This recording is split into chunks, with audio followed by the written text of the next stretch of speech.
Hi friends, welcome back my channel. ನಾನಿವತ್ತು ಈಸಿಯಾಗಿ ಮೊಟ್ಟೆ ಸಾಂಬಾರು ಯಾವ ರೀತಿ ಮಾಡೋದು ಅಂತ ನೋಡೋಣ ಬನ್ನಿ.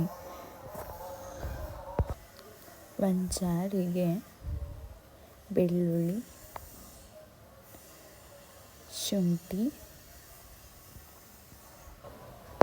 ಕಾಯಿ, ತೆಂಗಿನಕಾಯಿ, ಟೊಮೊಟೊ 4, ಈರುಳ್ಳಿ 4,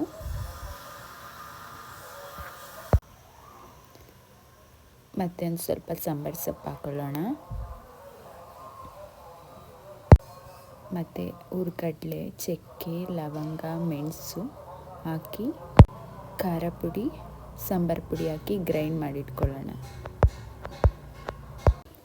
ಅವು ಮೊಟ್ಟೆ ಸಾಂಬಾರು ಮಾಡೋದಾದರೆ ಒಂದು ಸ್ವಲ್ಪ ದೊಡ್ಡದಾಗಿರೋ ಬಾಣಲೆನೇ ಮೊಟ್ಟೆ ಒಡೆದಾಕಿದಾಗ ಚೆನ್ನಾಗಿ ಒಂದಕ್ಕೊಂದು ಅಂಟ್ಕೊಳ್ಳಲ್ಲ, ಅದಕ್ಕೋಸ್ಕರ ದೊಡ್ಡದಾಗಿರೋದನ್ನ ತೊಗೊಂಡಿದ್ದೀನಿ.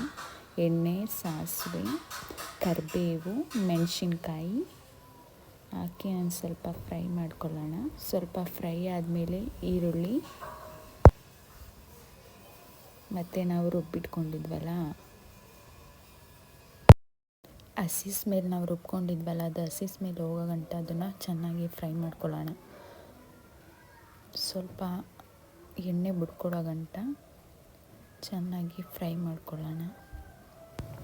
ಮಸಾಲೆ ಮೇಲೆ ಒಂದು ಸ್ವಲ್ಪ ಆಯಿಲ್ ಬರೋ ಗಂಟ ಫ್ರೈ ಮಾಡಾದ್ಮೇಲೆ ವಾಟರ್ ಆ್ಯಡ್ ಮಾಡ್ಕೊಳ್ಳೋಣ. ಸ್ವಲ್ಪ ನೀರು ಒಂದು ಸ್ವಲ್ಪ ತೆಳ್ಳಗೆ ಮಾಡ್ಕೊಳ್ಳೋಣ, ಯಾಕಂದರೆ ಮೊಟ್ಟೆ ಹಾಕಿದಾಗ ಗಟ್ಟಿ ಬರುತ್ತೆ. ಸೊ ಅದಕ್ಕೆ ಒಂದು ಚೆನ್ನಾಗಿ ಕುದ್ದ ಮೇಲೆ ಉಪ್ಪು ಹಾಕೋತಾ ಇದ್ದೀನಿ. ಎಷ್ಟು ಬೇಕಷ್ಟು ಉಪ್ಪು ಹಾಕೊಳ್ಳೋಣ ರುಚಿಗೆ. ಚೆನ್ನಾಗಿ ಸಾಂಬಾರು ಕುದಿ ಬಂದಮೇಲೆ ಒಂದು ಬಟ್ಲಿಗೆ ಮೊಟ್ಟೆನ ಒಡೆದಿಟ್ಕೊಂಡು ಒಂದೊಂದು ಸ್ವಲ್ಪ ಜಾಗಕ್ಕೆ ಒಡೆದಿರೋ ಮೊಟ್ಟೆನ ಹಾಕೊಳ್ಳೋಣ. ಈ ಥರ ಬಟ್ಲಲ್ಲಿ ಹಾಕೋದ್ರಿಂದ ಚೆನ್ನಾಗಿ ಅಂಟ್ಕೊಳ್ಳೋಣ. ಎಷ್ಟು ಬೇಕಷ್ಟು ಮೊಟ್ಟೆನ ಹಾಕ್ಕೊಳ್ಳೋಣ. ಹಾಕೊಂಡಾದ್ಮೇಲೆ ಅದನ್ನು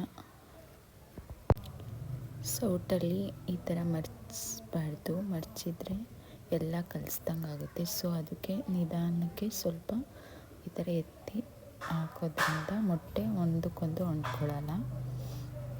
ಆಮೇಲೆ ಸ್ವಲ್ಪ ಎಗ್ ಕರಿ ಮಸಾಲಾನ ಹಾಕ್ಕೊತಾ ಇದ್ದೀನಿ. ಹಾಕ್ಕೊಂಡು ಅದು ಚೆನ್ನಾಗಿ ಮೊಟ್ಟೆ ಎಲ್ಲ ಕುದ್ದಾದಮೇಲೆ